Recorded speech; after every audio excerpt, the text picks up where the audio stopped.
I call the Honourable Member Gareth Hughes. Tēnā koe, Mr Hughes. Yeah, kia ora, ngā mihi nui kia koutou kia ora. It's good to rise to take a call on the Subantarctic Islands Marine Reserves Bill. Mr Speaker, it's good to be voting for marine reserves legislation in our Parliament. I don't think we do enough of it, and it's good to see we're getting cross-party support behind this bill. What we're talking about, the Subantarctic Islands, the Antipodes, the Bounty, the Campbell Islands, are special, unique, pristine parts that are iconic to New Zealanders, iconic to our environment, our biodiversity, with incredible species and biodiversity down there, Mr Speaker. Obviously, it's played a role in our historical development as a country, as a nation. We've seen livestock run wild, we've seen people shipwrecked 2 centuries ago and establish crafts to try and get off. They've got a wonderful tale, Mr Speaker, and it's good to be voting in our Parliament to support greater protection of them. Mr Speaker, I have not had the privilege to travel down to any of the Subantarctic Islands, so I would second the call by the Chair of the Local Government Environment Select Committee for an investigation or a trip down there. I think if more New Zealanders could get a chance to visit these amazing parts of our country, which so few of us get the chance to visit, there would be greater desire to protect it. I think the work of artists in particular to highlight the special places that we have has been particularly effective, and I'd like to congratulate all those artists and the groups involved in the Subantarctic Artists Programme. Mr Speaker, what this legislation does is set up marine reserves in the territorial sea around our Subantarctic Islands. We see the entire Antipodes Island protected, we see 58% of the Bounty Islands protected, and we see only 39% of the Campbell Islands territorial sea protected. I'd like to touch on the point made by the member Grant Robertson. It is pretty incredible that we have to resort to legislation to enact marine reserves in New Zealand, given we've had legislation, world-leading legislation for its time, on our books since 1971. Mr Speaker, it's an outrage that we can't get marine reserves in New Zealand essentially without legislation. I think it's an indictment on our law books at the moment. I think it's an indictment of successive governments who haven't tackled it, but hopefully this can act as a catalyst that we can progress with coherent, robust marine reserves legislation. I've got to say, before I go into the substance of the speech, Mr Speaker, that I was heartened to hear that marine reserves legislation was going to be enacted next year. I am deeply disappointed that this was the forum that the member Nicky Wagner would take to address this to the country. I had a commitment earlier this year and a week ago from the Minister, Kate Wilkinson, that we would see marine reserves legislation this year. It's disappointing to see it delayed yet another year. What we know is the current marine reserves bills currently languishing in select committees have the silver medal. They're probably never going to get the infamous trout legislation gold medal for the amount of time left in a select committee, but we're talking about legislation sitting there, stuck there, for almost a decade, Mr Speaker. I think it's an outrage given we know that on average, it takes 12 years in this country to get a marine reserve under our antiquated, difficult to enact legislation. So while it's good to hear we will be seeing some legislative action on marine reserves, this probably wasn't the forum to announce that it's been delayed yet another year.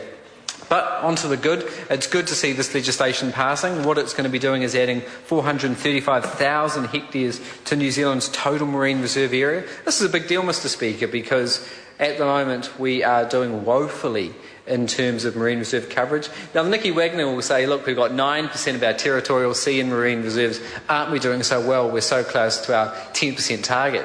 But what the member didn't point out is, in fact, our 10% target is not just our territorial sea, it's our territorial sea plus our exclusive economic zone, which is the space of water between 12 and 200 nautical miles. Because what we know is at the moment we're 0.31% of our combined waters. Only 0.31%, that's less than 1% of our waters are protected in marine reserves. And while it's good to be seeing this 435,000 extra hectares added, this is only going to be taking us up to 0.41, I understand, on advice from the Parliamentary Library. So it's a start, and we congratulate the start. That's why we're voting for it. But, Mr Speaker, we could be going a whole lot further. We're disappointed that we're not seeing the entirety of these islands protected. What we know is they're World Heritage Sites. Now, it would have been pretty unacceptable, I think, for the government to not be enacting this legislation given their World Heritage Sites, given they have been World Heritage Sites for quite a while. So we think that there should be greater protection. We think the 5-year crab trial around the Campbell Islands isn't out of order. Mr. Speaker, we shouldn't be having to go into the ends of the world to get our seafood. The problem is, of course, that we're fishing too hard and fast around our waters. We shouldn't have to go to the Campbell Islands. We shouldn't have to go to the Ross Sea. We should be able to sustainably manage our fisheries. A quick legislative point, Mr. Speaker. I'd like to question Clause 8. The text is, and it seems quite odd language, the Department of Conservation or its replacement. I'm not aware of any legislation where we say an agency like a department like the Department of Conservation or its replacement. I guess the question is, why are we using such odd drafting language? Is there an ulterior motive? It would be interesting to explore that in the Select Committee. Mr. Speaker, this bill has come about as a result of the collaborative process, the planning forum. It's really good to see. We saw it on the West Coast as well, but it's disappointing that we've only seen 2. It was trumpeted quite loudly by the current government when they came into government that it was a great process. They were trying different things such as water management. But why have we only stuck with 2? Why is this the last one? Why haven't they taken the lessons? Obviously, we can get a collaborative buy-in from both fisheries and conservationists. Why haven't we seen another one? So, Mr. Speaker, I guess the question is, if we're going to have real cross-party action on marine reserves, why aren't we doing more? Why aren't we updating the legislation now, not delaying it yet another year? Why is the government delaying and refusing marine reserves now like they are in the Akaroa Harbour? Why isn't the government taking action right now, and they could tomorrow introduce legislation to protect the Kermadec Islands? Tomorrow, the government could introduce legislation which would make the world's largest marine reserve, and it would only displace, on average, $100,000 worth of fishing. Mr. Speaker, for a government that's got such a dire, terrible environmental track record that's being run through the mud of the international press for the clean, green, 100% pure myth, the sham, which has been called into account, the government tomorrow could introduce legislation to protect the marine waters around the Kermadec Islands. This would be 620,000 square kilometres. It would displace, as I said, only a small amount of fishing. It's something good which I think everyone in this House could support. One of those win-wins which I think the government hasn't taken enough opportunities of. Likewise with the Ross Sea, we've seen a embarrassing situation of the negotiations over the Ross Sea. The government could be doing more there. Likewise, the EZ Act, which the government benches raised. We've got a real risk, Mr. Speaker, of these activities such as deep-sea oil drilling occurring in our oceans. I think the Minister for the Environment should rule out making deep-sea oil drilling a permitted activity.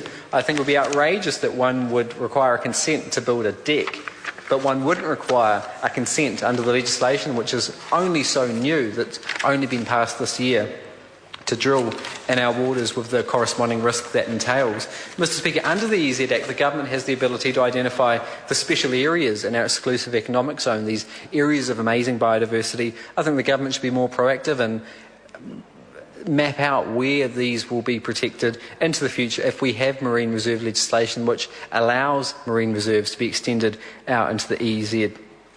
Ultimately, what we need is a coherent ocean strategy, because at the moment we've got a piecemeal approach which is putting, unfortunately, the interests of deep-sea oil drillers at priority, not marine protection. They're putting the interests of toothfish fisheries and the crab fisheries on the Campbell Island at priority, not marine protection. What we see is dolphin sanctuaries which don't provide sanctuary to dolphins in the coast of Taranaki.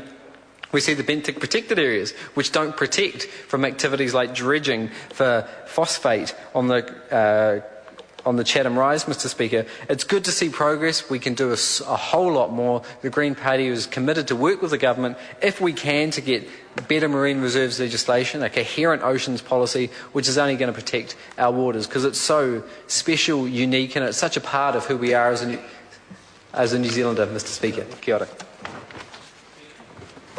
I call the honourable member